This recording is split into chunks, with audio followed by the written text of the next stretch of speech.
नमस्कार सभी EPS 95 pension धारकों का आज के एक और नए और फ्रेश वीडियो में स्वागत है। सभी ईपीएस 95 पेंशन धारकों को अवगत है कि ईपीएस 95 पेंशन धारकों के उच्च पेंशन से संबंधित मामलों के ऊपर सुप्रीम कोर्ट में सुनवाई चल रही है। 2 अगस्त, 3 अगस्त, 4 अगस्त और 5 अगस्त के दिन यह जो सुनवाई है वो यहाँ पर संपन्न हुई है। और इस सुनवाई के लिए पहले जो जानकारी दी गई थी तो कंटिन्यूएशन के लिए आज यानी सोमवार की तिथि जो वो बताई गई थी, पर अभी ताजा अपडेट यह है कि अब 10 अगस्त 2022 बुधवार के दिन ईपीएस 95 पेंशन धारकों के मामलों के ऊपर जो सुनवाई है वो होने वाली है। तो जी हाँ, आज के इस ताजा खबर में इसी के बारे में हम विस्तार से जानकारी लेने वाले हैं। ईपीएस 95 पेंशन धारकों के यह जो उच्च पेंशन के मामले हैं तो इन मामलों के संबंधित ईपीएफओ द्वारा बुधवार को काफी महत्वपूर्ण दस्तावेज जो है वो जमा किए जाने वाले हैं, जो कि ईपीएस 95 पेंशन धारकों की उच्च पेंशन को लेकर होंगे। तो जी अफिडेविट 1 और अफिडेविट 2 लगभग 1071 पेजेस का है और इसमें ईपीएस 95 पेंशन धारकों के उच्च पेंशन से संबंधित मामलों की पूरी जानकारी दी हुई है। तो उस अफिडेविट को डाउनलोड करने के लिए वीडियो के डिस्क्रिप्शन में मैंने लिंक देके रखा है, तो उस अफिडेविट को डाउनलोड करके जो है वो आप देख लीजिए, ताकि आपको पता चल जाए कि उन ईपीएस 95 पेंशन धारकों के उच्च पेंशन से संबंधित मामलों के संबंध में ईपीएफओ द्वारा अब कोर्ट में यह जो एफिडेविट है तो रखने वाले हैं और इस एफिडेविट से आपके मामलों के ऊपर क्या अपडेट होगा तो वो भी हम आपको समय समय पर बता देंगे। तो जी हाँ, फिलहाल आज के इस वीडियो में ईपीएस 95 पेंशन धारकों के उच्च पेंशन से संबंधित मामलों को लेकर ये जो अपडेट है तो उसके बारे में हम विस्तार से जानकारी लेने वाले हैं। तो चैनल के साथ जरूर बने रहिएगा और अगर आपने चैनल को अभी तक सब्सक्राइब नहीं किया है तो चैनल को सब्सक्राइब जरूर करके रख लीजिएगा, ताकि जो आने वाले अपडेट है तो उन अपडेट के बारे में आपको समय समय पर जानकारी मिल सके। तो चलिए अभी ये जो डिटेल अपडेट है तो उसके बारे में जो मैं आपको विस्तार से जानकारी देता हूँ।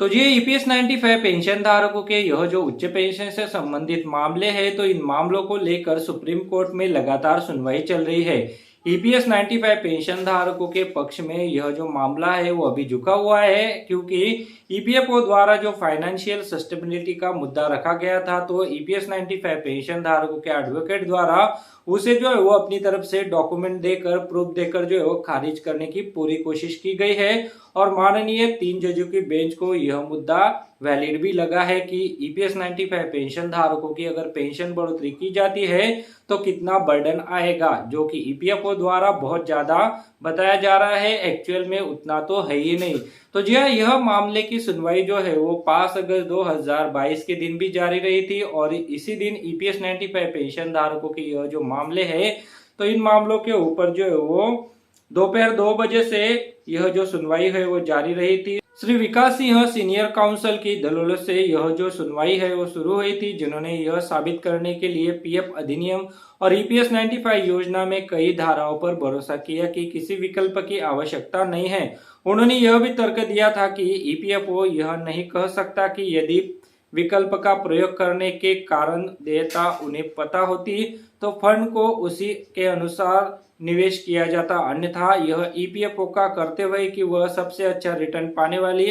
फंड में निवेश करे। श्री विकास सिंह के बाद 2 और सीनियर काउंसिल ने भी यह बहस की थी। सुश्री मीनाक्षी अरोड़ा सीनियर एडवोकेट श्री उदयदित्य बैनर्जी द्वारा सहायता प्रदान की एओआर आरओडब्ल्यूएस की ओर से कोर्ट के सामने पेश हुई और साधारण रूप से अच्छी तरह से उनके द्वारा तर्क दिया गया। उन्होंने यह साबित करने के लिए न्यायाधीश के सामने कई आंकड़े रखे कि ईपीएफओ का कोष रुपए से बढ़ गया है। ईपीएस 95 पेंशन धारकों के अतिरिक्त हलफनामे में दी गई एक तालिका में ईपीएस फंड और ईपीएफ फंड दोनों के निवेश पैटर्न को सामने रिटर्न की दर दिखाने के लिए हाईलाइट किया गया था। यह ईपीएस 95 के पैरा 26 और पीएफ योजना के पैरा 52 के वास्तविक आंकड़ों के संबंध में प्रमाणित करने के लिए था। यह भी संकेत दिया गया था कि ईपीएस 95 पेंशन धारक पीएफ से समायोजित राशि वापस करते समय हम जो ब्याज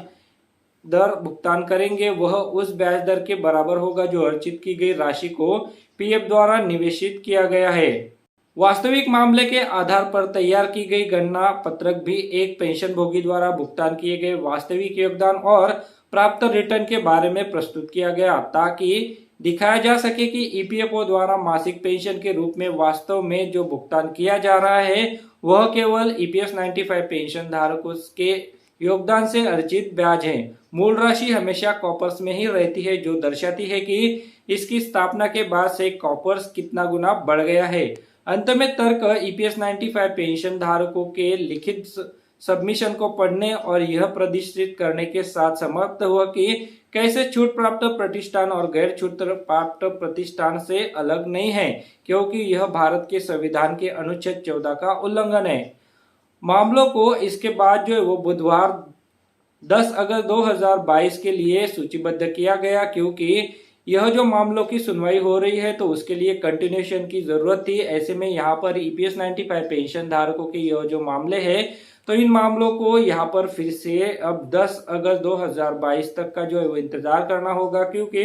माननीय सर्वोच्च न्यायालय द्वारा एक बार फिर से इन मामलों को लेकर सुनवाई के लिए ईपीएफओ के एडवोकेट, ईपीएस 95 पेंशन धारकों के जो एडवोकेट है तो उनको अतिरिक्त समय दिया जाने वाला है। पहले 45 मिनट जो है वो ईपीएस 95 पेंशन धारकों के एडवोकेट को समय दिया जाएगा। उसके बाद लगभग 1.25 घंटा ईपीएफओ के जो एडवोकेट है तो उनको भी दिया जाएगा और बाकी बचा हुआ समय जो है वो ईपीएस 95 पेंशन धारकों के जो एडवोकेट है तो उनको अपनी दलीलें पेश करने के लिए दिया जाने वाला है। अब ईपीएस 95 पेंशन धारकों के यह जो मामले हैं तो इन मामलों के ऊपर जो है वो लगभग पूरी सुनवाई बुधवार को होगी और उसके बाद ही हमें जो है वो सुप्रीम कोर्ट द्वारा जो ठोस फैसला है वो देखने को मिलेगा। फिलहाल यहाँ पर जो भी फैसला आएगा तो मैं आपको विस्तार से उसके बारे में जानकारी दे दूंगा। इसके लिए अगर आपने चैनल को अभी तक सब्सक्राइब नहीं किया है तो चैनल को सब्सक्राइब जरूर करके रख लीजिएगा, ताकि जो आने वाले अपडेट है, सुप्रीम कोर्ट वाला जो आने वाला फैसला है तो उसके बारे में जो आपको समय समय पर जानकारी मिल सके। तो चलिए आज के इस वीडियो में बस इतना ही। आगे भी मैं आपके लिए ऐसे ही अपडेट लेते आता रहूंगा। तब तक आप सभी को मेरा नमस्कार।